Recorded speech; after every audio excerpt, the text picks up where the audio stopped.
seguro enquanto esperava para saber o que ia acontecer num país que não tem mais Constituição, que não respeita a lei, um país exposto a vontades de autoridades do Judiciário ou do Executivo e a covardia do Legislativo.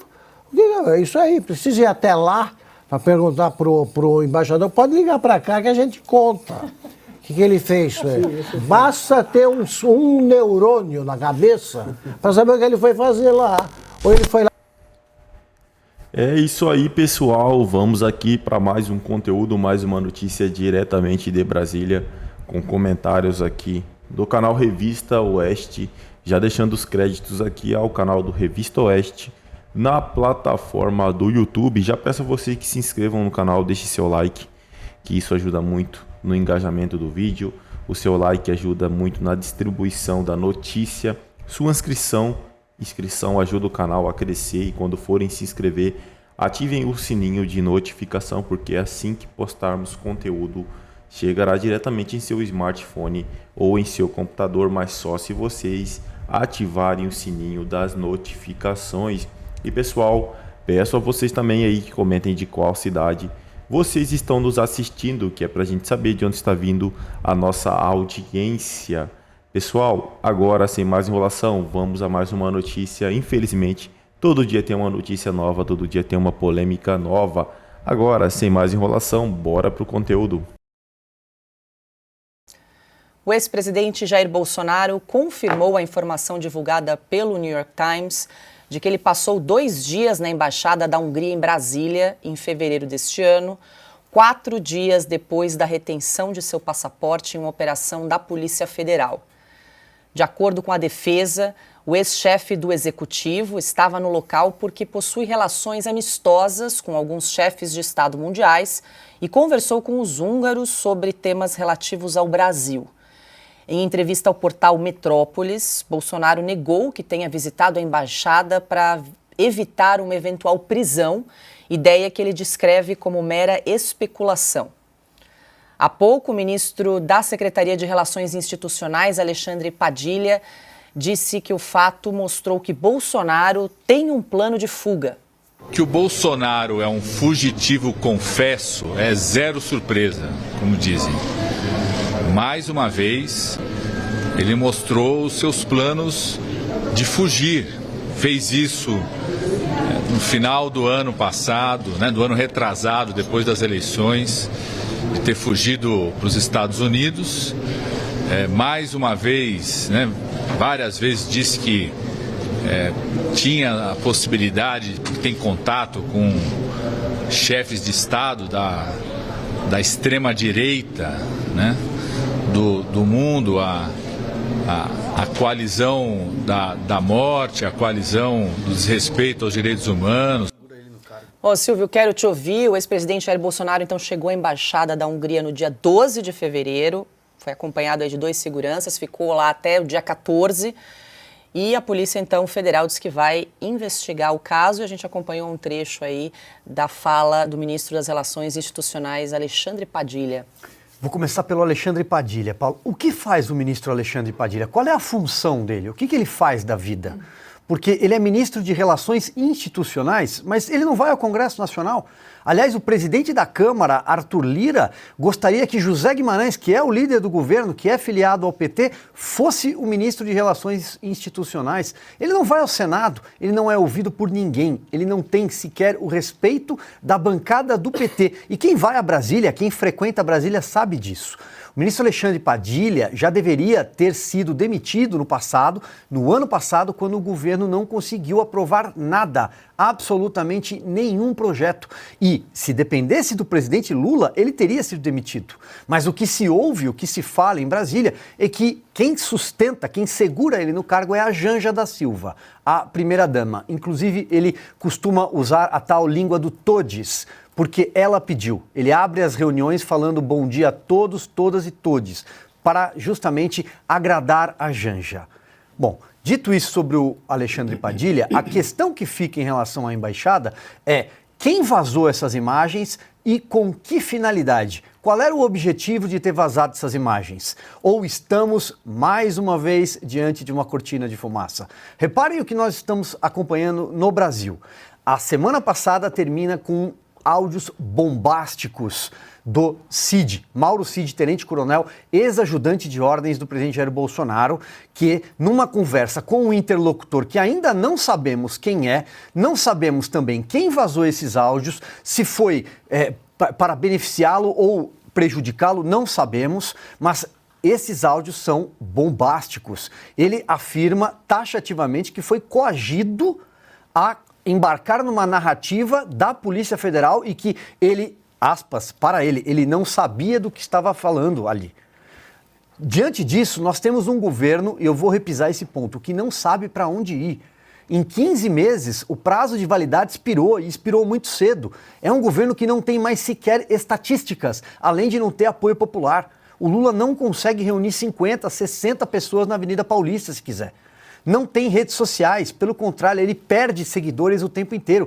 Teve de parar com aquela live com o jornalista Marcos Uchoa porque não tinha público. Então é um momento muito crítico que esse consórcio de governança formado pelo Supremo Tribunal Federal e pelo Palácio do Planalto vive. Então, cortina de fumaça, é uma atrás da outra. Nós já estamos aqui na segunda, só para tratar aqui de 30, 40 minutos de programa. Ana, uma informação que acaba de chegar aqui para a gente, o governo Lula convocou o embaixador da Hungria em Brasília, o Miklos Almai, para explicar o que Bolsonaro foi fazer ali entre os dias 12 e 14 de fevereiro na embaixada. Olha aqui, se ele foi, por exemplo, por uma medida preventiva, contra uma possível prisão, sem explicações, ele nada mais fez do que repetir o gesto de qualquer perseguido político. Esse é o ponto. Qualquer perseguido político. E por que não? Pega essa turma que está no governo agora, esses caras, eles encontravam embaixada até de país que não existia na hora de fugir, porque eles são bons nisso aí. São bons de fugir e fogem para o lado errado ainda. Eles fugiam, ficavam na embaixada e fugiam. A turma, uma boa parte dos que fugiram em 64, 68, disseram o seguinte: foram para embaixadas desses países aí estranhíssimos e de lá fugiram para a Bolívia, onde houve outro golpe dado pela direita, aí seguiram para o Chile, onde houve outro golpe dado pela direita. Eles não sabem escolher nem o país para onde vão. E ficam aí querendo saber o que foi fazer o Bolsonaro. O Bolsonaro foi para um lugar seguro enquanto esperava para saber o que ia acontecer num país que não tem mais Constituição, que não respeita a lei, um país exposto a vontades de autoridades do Judiciário ou do Executivo e a covardia do Legislativo. É isso aí, precisa ir até lá para perguntar pro embaixador, pode ligar para cá que a gente conta o que ele fez. Basta ter um neurônio na cabeça para saber o que ele foi fazer lá. Ou ele foi lá para se matricular em algum curso de húngaro. Mas é isso, porque eu estou procurando aqui, o Piotr, que está sempre lendo a Constituição, as leis, estou procurando primeiro o crime de opinião, lá do Alan dos Santos, agora qual lei estabelece que é proibido você ir na embaixada da Hungria ou qualquer outra embaixada?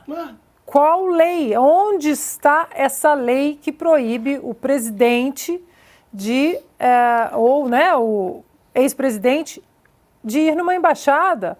Agora, é impressionante como o modus operandi de um certo regime aí, né, que a humanidade infelizmente teve que ver, né, ali na Segunda Guerra, que é você repetir uma inverdade 1000 vezes na esperança de que aquilo vire uma verdade. Fugitivo, confesso, fugiu para os Estados Unidos.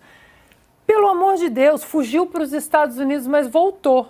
Assim que ele precisou voltar, ele voltou. Fugitivo, confesso, de onde? Né? Agora, joias, não deu certo. Móveis, não deu certo. Cartão de vacinação, tentem o cartão de vacinação. Também não deu certo. Olha, tem um caso aí de uma importunação da baleia. Também não deu certo.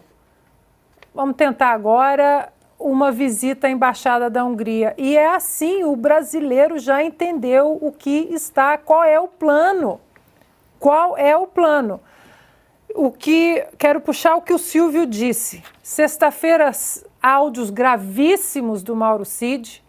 Aí vem uma cortina de fumaça em cima, o desfecho da Marielle, que não é o desfecho que essa turma que quer prender Jair Bolsonaro esperava, desenterra, já não deu baleia, cartão, joias, móveis, vamos desenterrar então agora uma visita à Hungria. Agora, o que fica muito claro, desde que Jair Bolsonaro saiu da presidência, é que ele mexeu nas vísceras de um sistema podre. Ele mexeu muito. Ele expôs as vísceras de um sistema corrupto, emaranhado, o judiciário, o legislativo, o executivo, parte do exército, e ele expôs isso tudo. É por isso que essa perseguição vai continuar. Enquanto isso, o presidente da República recebe cartinha de amor do Hamas, do grupo terrorista que degola bebês, e aí tá tudo bem. Augusto, quer complementar antes de passar para o completar, Piotr? porque o Silvio apontou bem essa figura aí, que é, no momento desempenha o papel de um inspetor Clouseau, né? Um deles, o Alexandre Padilha. Governar é escolher, né? Sabe-se desde o primeiro governo primeiro grupo de direção formado na Idade da Pedra. O Lula escolhe, como diria, ministro de Relações Institucionais. Quer dizer, o nome não é nada e, ao mesmo tempo, permite tudo. Você conversa com quem quiser. Tudo é institucional, né? Você decide quem aí vai. Esse cara, ele não conseguiu aumentar em uma figura a bancada de apoio efetivo ao governo na Câmara. Ele só atrapalha. E ele outro dia o Silvio me deu a informação que faltava para a minha tese aí, segundo a qual o PT em São Paulo ele não lança candidatos a governador, ele lança ameaças ao povo paulista. Começou com Lula, depois veio Suplicy, aí vem Zé Dirceu, Zé Genuíno, Mercadante, e esse aí foi candidato. Mas o Silvio me consolou com a informação. O menos votado entre todas essas ameaças é Alexandre Padilha. Então aquela frase que andou aplicada em algum comercial, não me lembro, aí vai para casa Padilha, não é isso? Isso aí devia ser gritado em coro pela turma que compareceu à grande manifestação do PT de sábado, da qual falaremos daqui a pouco. Piotr, antes de te ouvir, só quero registrar aqui que mais de 102 mil telas acompanham o programa neste momento. Agradeço aí a sua audiência. Aproveito para pedir um like aqui no nosso canal, importante. Todos que estão aqui acompanhando, tanto no canal da Revista Oeste no YouTube, também nas rádios e web rádios parceiras que transmitem o programa em todo o Brasil. Muita gente acompanhando o Oeste Sem Filtro nos 4 cantos desse Brasil e do mundo. Adalberto Piotr, você prontamente concordou com Augusto Nunes. Quer dizer, e se ele estivesse realmente na embaixada, se refugiando, para evitar uma possível prisão, qual o problema? Você está procurando a lei ainda. Eu acho que o Padilha... Bom, o chefe dele, o Lula, formalmente é o Lula. Acha que tem democracia na Venezuela. Então, obviamente, o Padilha não entende o momento pelo qual nós estamos passando no país. Daí, tomando pelo valor de face do que ele está sugerindo, ele chamou de fugitivo confesso. Eu estou tentando entender o significado da expressão toda aqui, mas enfim, vamos lá. No país em que o ex-presidente está sendo julgado dentro do Supremo sem foro privilegiado, sem foro por prerrogativa de função do seu nome, em que centenas de outras pessoas sem nenhum foro também estão sendo julgadas dentro do Supremo, em que você tem decisões que simplesmente atropelam o sistema acusatório brasileiro, que é o que vigora, o que vige no país, por uma decisão de um único ministro, decisões monocráticas, em que o Senado, que deveria controlar minimamente o Supremo Tribunal Federal completamente desarvorado das suas prerrogativas constitucionais, aquece com tudo o que acontece, simplesmente se omite. Tomando pelo valor de face, se por um acaso foi isso que o ex-presidente Bolsonaro fez para tentar resguardar o mínimo de legalidade. Ou não ser, obviamente, vítima de arbítrio. É simples assim. Porque que mundo, ou melhor, que país vive, em que país vive o Alexandre Padilha? O do Todes, é isso?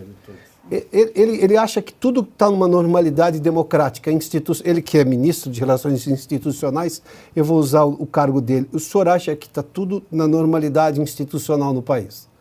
Os poderes estão equidistantes, se respeitam, vivem harmonicamente, como diz a Constituição? O senhor acha que está assim? Vou lhe trazer aqui, recentemente o ministro Marco Aurélio Melo concedeu uma entrevista. Estou falando de um ex-ministro, passou acho que mais de 30 anos no Supremo, se não me engano. 31 anos no Supremo Tribunal Federal. E ele está dizendo, com muito mais propriedade do que eu, tudo isso que eu estou aqui dizendo. Não tem essa normalidade, não se tem previsibilidade jurídica, não se tem segurança jurídica. Daí, tomando pelo seu valor de face, ministro, que o senhor está dizendo aí, eu acho que as pessoas estão com medo no país e não estão com medo da polícia, não estão com medo da justiça, não estão com medo do governo. Elas estão com medo da interpretação que a justiça, que a polícia e o governo dão da lei. Esse é o problema. Aí perdeu-se a Constituição, aí perdeu-se a garantia constitucional que todo mundo imaginava pacificada. Até outro dia era, agora já não é mais. Essas pessoas estão todas sendo julgadas no Supremo Tribunal Federal. Se o Supremo errar, como normalmente se diz, o Supremo que tem prerrogativa de errar por último, recorre-se a quê? Só ao além. A Deus, se você acreditar, os que acreditam, os que não acreditam, bom, aí não tem nem a quem recorrer. 105 mil telas nesse momento. Pessoal, o que a Ana falou ali é a pura verdade. O que tem a ver o Bolsonaro ter visitado a Hungria a embaixada da Hungria por 2 dias, né? Nossa, que crime que foi cometido. Tem que ficar muito esperto, pessoal, com cortina de fumaça. Não podemos esquecer os áudios do Mauro Cid, não podemos esquecer os áudios do Mauro Cid, né, que ele critica o ministro lá, né? Não dá para esquecer a Janja e o Lula acusando a Michele Bolsonaro e o Bolsonaro de ter roubado, de ter furtado os móveis do Planalto. E agora vem esta matéria aí do The New York Times, né, que revelou que Bolsonaro estava na Hungria, que visitou a Hungria. Aí agora eles querem usar isso como se fosse uma arma contra Bolsonaro, como se ele fugisse. Bom, ele tá no mesmo lugar de sempre. Vira e mexe, a Polícia Federal está lá fazendo busca e apreensão na casa do Bolsonaro. Agora vem esta cortina de fumaça, vem essa notícia e eles já estão doidos para usar contra o Bolsonaro. Fora o caso da Marielle, que tá ali, eles estão tentando usar até mesmo isso contra, né, o Bolsonaro, como se fosse ele o culpado do atentado contra a Marielle. Então, assim, eles querem usar todo tipo de coisa. Como eu trouxe a matéria com o Gustavo Gayer, eles querem usar tudo, até mesmo uma pessoa falecida contra o Bolsonaro. Então, ou seja, eles são sujos a esse ponto. É isso aí, pessoal. Se não é inscrito, se inscreva no canal, deixe seu like, seu comentário. Isso ajuda muito no crescimento do canal, ajuda muito no engajamento do vídeo. É muito fácil, só deixar o seu like, o seu comentário, escrever tudo ali que você está achando sobre essas notícias. Mas isso ajuda muito o canal. É fácil, mas ajuda muito o canal aqui dentro da plataforma. Desde já agradeço a presença de todos vocês e até a próxima.